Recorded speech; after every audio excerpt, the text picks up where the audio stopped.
Imbalances within our body could make us become murderers, thieves, liars, adulterers, fornicators. So these are very strong titles. These are lifestyles, actually. And if you're not careful, these are the things that plagues us.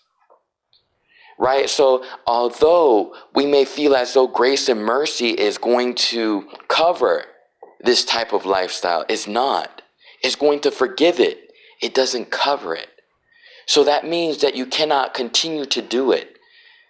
But just like someone who's been delivered from a rape incident or being robbed, they run out of that situation. They're not looking back. They're running as fast as they could.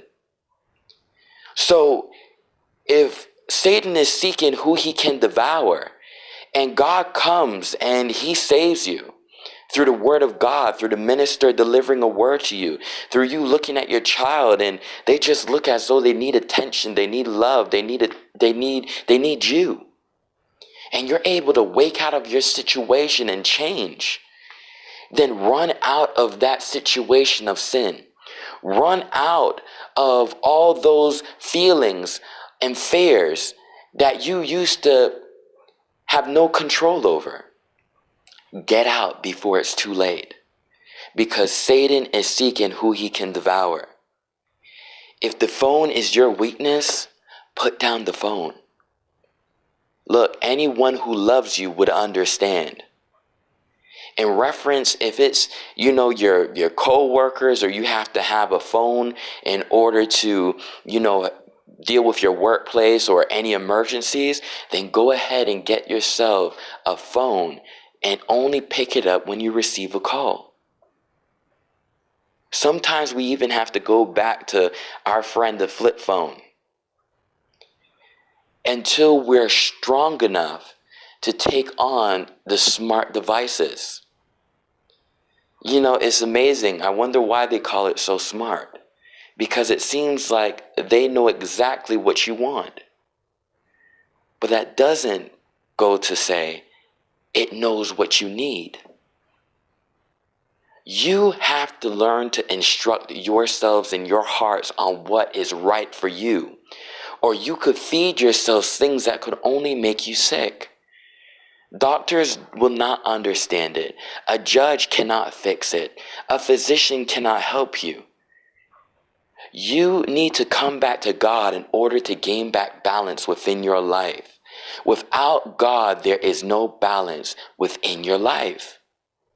You have individuals who are extremely angry. You have individuals who just fight. You have individuals who are always using profanity, cuss words. There's individuals who can't stop looking at pornography. These are imbalances. If you're looking at pornography all of your life, you would figure you would know what a woman looks like or a man looks like by now and go and find yourself someone that you could abide with. But it is a spirit. And spirits feed off of emotions. Now, spirits will not feed on the happiness and joy and the sense of peace that you could get when you serve God. No, but it drives and it focuses on rage, your insecurities, right? Your curiosities, your doubts, even your fears. So it kind of amplifies those types of things within your life, and it feeds it those things. So once it gets feeding it, then it becomes to control you. And then you just feel all of a sudden within the day, you're going right, you've read your word, you've done everything that you could. But then a feeling just comes along, and it's an overwhelming feeling of, I have to go and watch pornography. I have to go ahead and steal. I have to go and lie. I have to go and start drama somewhere. I have to go ahead and be rude to someone. I have to be mean. I have to leave. I have to run. I have to forget about my children. I have to go to a party. I have to go ahead and drink. I have to go and smoke. I have to get another tattoo. And these feelings are overwhelming. And we don't even understand that it's no longer thought. Our minds are no longer in play at this moment. We're no longer thinking. Why? Because the Spirit is driving you. Yes, so you made a connection. The same Spirit of God that could drive you, a spirit of Satan could drive you. And if you remember that man who was in the tomb cutting himself, it said that the spirits drove him into those tombs, into the caves, into the tombs, and cut himself, crying every single night and cutting himself with stones. I hope you guys start to realize that the Word of God goes a whole lot deeper than us just memorizing where Jesus was at a certain time, a certain point within the Bible. No, it's all about if you cannot pick up that word and use it to save your own self, change your own self, change your behaviors, change how you perceive life, that you could be that better person, that word is not beneficial to you. That's why God never said you have to be a scholar.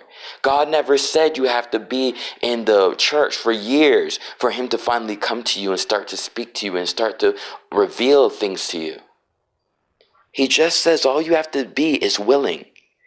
And if you have a willing heart and a willing mind, then there's nothing called impossible. Don't stop at your imperfections. You're so much better than that. And when you look up, really, just stop one day.